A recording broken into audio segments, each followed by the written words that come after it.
Humans rejected the alien twins, then one brave soul changed their destiny. So there I was, minding my own business, watching two aliens get told to their faces that they weren't wanted, and thinking, yep, this checks out, this is exactly the kind of Tuesday I signed up for when I took a job on a resettlement station. Kale and Vesh stood in front of the review panel like two kids called to the principal's office, except the principal's office had the power to send you back to a dying planet. Their skin did this flickering thing, soft blue light pulsing under translucent patches whenever they got nervous, which, given the circumstances, was constantly. It was honestly kind of beautiful. Tragic, but beautiful. Like watching a lava lamp have an anxiety attack. Application denied, said the panel chair, not even looking up from his tablet. Insufficient documentation regarding species affiliation history. Insufficient documentation. That's bureaucrat for, we don't like you and we found a technicality to hide behind. I'd heard that phrase enough times working the docks to know it by heart. It's the adult version of because I said so, except with more paperwork and less honesty. The twins didn't argue. They just nodded, this small defeated nod, and turned to leave, and I remember thinking, well, that's somebody else's problem, and also thinking, why do I feel like garbage about it? Spoiler, it became my problem. Let me back up and tell you who I am, because I promise I'm relevant here and not just some guy narrating other people's tragedies for fun, even though that is, admittedly, a hobby of mine. Name's Marcus Doyle. I load cargo on Kestrel Station, which is a fancy way of saying I move boxes for a living while wearing a jumpsuit that makes me look like a discount astronaut. I'm not important. I don't have rank, I don't have connections, I don't have a tragic backstory that makes me secretly qualified to save the day. What I have is a chronic inability to keep my mouth shut when something's unfair, which has gotten me demoted twice and nearly fired once, and which my ex-girlfriend used to call, your one personality trait, and it's exhausting. She wasn't wrong. But it's also the only trait I've got, so I lean into it. I'd been half paying attention to the review hearing because the cargo bay was backed up and I was waiting on clearance, and something about watching two visibly terrified beings get dismissed like a support ticket made my stomach do a slow, irritated roll. Here's the thing about why nobody wanted the twins around, and I promise this gets stupider the more you learn it. Kale and Vesh are Ithrolin, a species that reads emotion the way we read facial expressions, except way more accurate and way less optional. They can't turn it off. They just know when you're scared, or lying, or secretly hate your job, or definitely hate your job, hypothetically speaking. Humans, as a species, do not love the idea of someone knowing exactly how we feel at all times. We like our lies. We like pretending we're fine. An entire species that can see through that instantly? Terrifying. Never mind that the Ithrolin homeworld got wrecked by a hostile faction the Ithrolin never actually allied with, that's just a rumor that stuck because it's easier to be scared of refugees than to fact-check anything. So the twins showed up asking for shelter, and half the station treated them like they were smuggling in a virus. I watched it happen in the corridors. People pulling their kids a little closer. Whispering the second the twins passed. One guy actually covered his mouth like Vesh could read lips instead of feelings, which, credit to Vesh, they did not dignify with a reaction, though I bet internally they were cackling. Anyway. Hearing ends, twins get denied, twins get escorted out with about as much ceremony as expired cargo, and that should have been the end of it for me. Not my department. Not my problem. Definitely not my problem. Except I followed them. Look, I'm not proud of how impulsive this was. I didn't have a plan.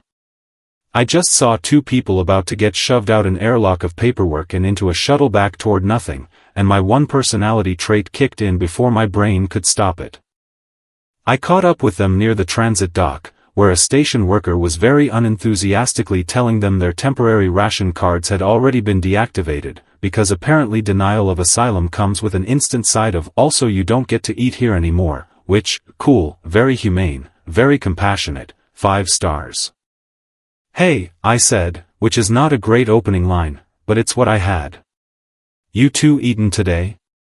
Kale looked at me like I'd sprouted a second head. Vesh looked at me like they already knew I was going to regret this, which, fair, because they could literally feel me regretting it in real time. We are told we are no longer welcome, Kale said, careful with the words, like English was a tool he wasn't sure he was allowed to use yet. Yeah, well, the guy who told you that has never once welcomed anybody to anything in his life, so. I shrugged. I've got a bunk. It's small. It smells like engine grease and bad decisions. You're welcome to it until we figure something out. Vesh tilted their head. You do not know us. Nope. You do not know if we are dangerous. Also nope.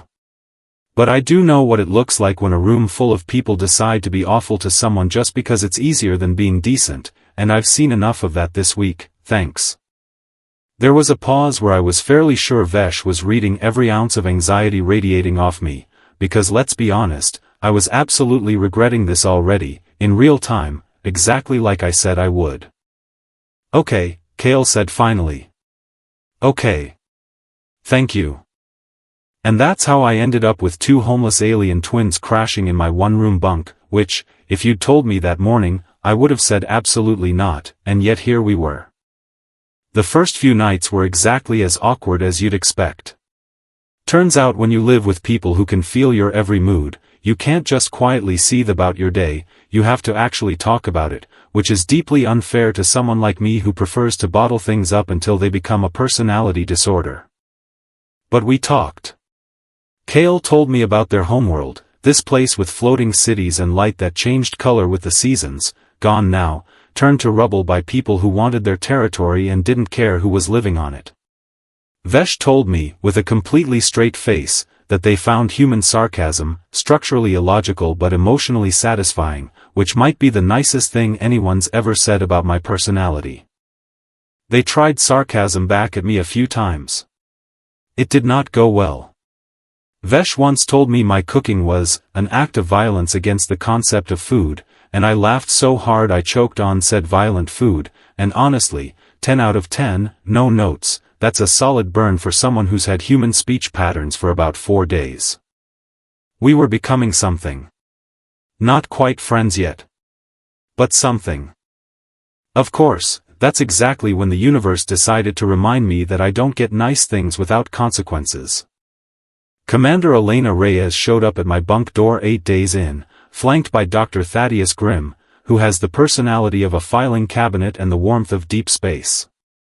Somebody had reported unauthorized occupants. Shocker. Someone always reports the thing you're trying to quietly do that isn't hurting anybody. You're harboring rejected asylum applicants, Reyes said, like she was reading off a citation, because she basically was. I'm harboring roommates, I said. Didn't realize I needed a permit to have people over. They were denied residency, Doyle. That's not a gray area. Yeah, well, denied by a panel that took maybe 4 minutes to decide two people's entire future, so forgive me if I'm not real broken up about defying it. Grimm crossed his arms. This is exactly the naivety we're trying to prevent. You don't know what they're capable of. Neither do you, that's kind of the point of a hearing, except your hearing wasn't a hearing, it was a formality with extra steps. Reyes gave me the look. The look that says you are one more smart comment away from a serious problem, Doyle. I've gotten that look a lot. I have never once heeded it. You've got 72 hours, she said. Either they're gone, or you lose your quarters and your job. I'm not thrilled about it either, but rules are rules. Rules are rules. The great human excuse for every terrible thing we've ever collectively agreed to do.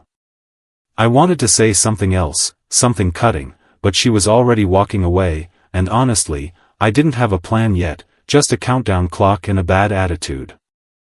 72 hours. Great. Cool. Love that for me. Turns out I didn't need the full 72, because on hour 31, the station's atmospheric regulator failed in Section C, the residential wing, at 2 in the morning, which is a phrase that should scare you as much as it scared everyone who woke up gasping. Emergency systems glitched. Half the automated response failed because of course it did. Nothing works when you actually need it to. People were panicking in the corridors, oxygen levels dropping, and in the middle of all that chaos, Kale and Vesh did something nobody expected. They didn't need instruments to find who was in distress. They could feel it, this wave of raw human panic rolling through the section, and they used it like a map, guiding rescue teams directly to the people who were struggling most, the ones too disoriented to call for help, the ones tucked in corners running out of air and out of time. Vesh literally talked a terrified elderly man through slowing his breathing by matching his emotional state and pulling it down, second by second, like defusing a bomb made of fear. Kale helped carry 2 kids to an emergency oxygen station while half the qualified security team were still arguing about protocol. By the time the regulator was fixed and the panic settled, 11 people were alive who probably wouldn't have been, and every single person who'd sneered at the twins in the corridor a week earlier was standing there watching them work, mouths shut, for possibly the first time in their entitled little lives. I found Reyes staring at the readout logs afterward, jaw tight, the kind of tight that means someone's pride is fighting their conscience and losing. "You gonna send them away now?" I asked. "After that?" She didn't answer right away. Grim, standing next to her, looked significantly less like a filing cabinet and significantly more like a man reconsidering several life choices. The emergency review got scheduled faster than any hearing I'd ever seen on this station, and this time the room was packed, not with board officials, but with actual people, the ones who'd been pulled out of Section C alive. I got up to speak, because apparently that's who I am now, a guy who gives speeches, which would have horrified past me, who once got winded arguing with a vending machine. "So a week ago," I said, "this panel looked at 2 people who lost everything, and decided the biggest threat on this station was their feelings. Their feelings. Meanwhile your regulators fail, your protocols fail, your systems fail constantly, and nobody's filing paperwork on that. But 2 people who happen to save 11 lives with nothing but empathy and a good sense of timing, sure, let's debate whether they're dangerous." A little murmuring. I kept going, because when have I ever known when to stop? You don't have to like that they can feel what you're feeling.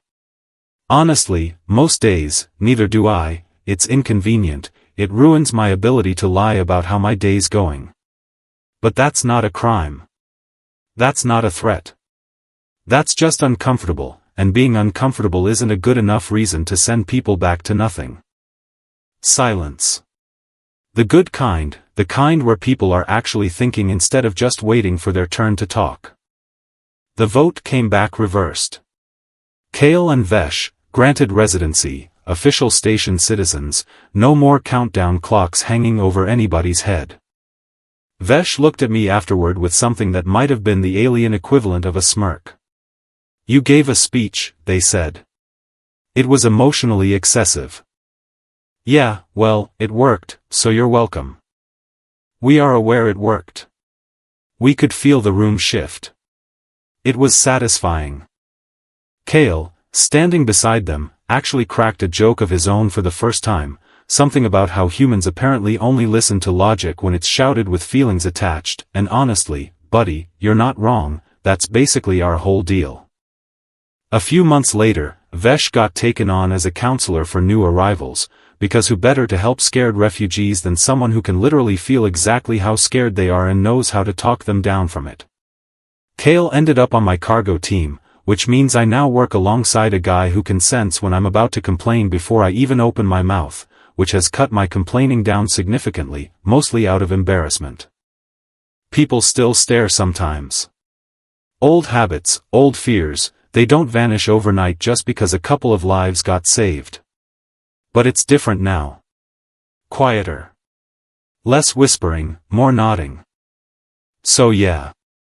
That's the story of how I accidentally adopted 2 alien siblings, nearly lost my job over it, and somehow ended up proving that humans, for all our mess and paperwork and fear of anyone who might actually understand us, occasionally manage to do the right thing. Occasionally being the operative word. Don't get used to it.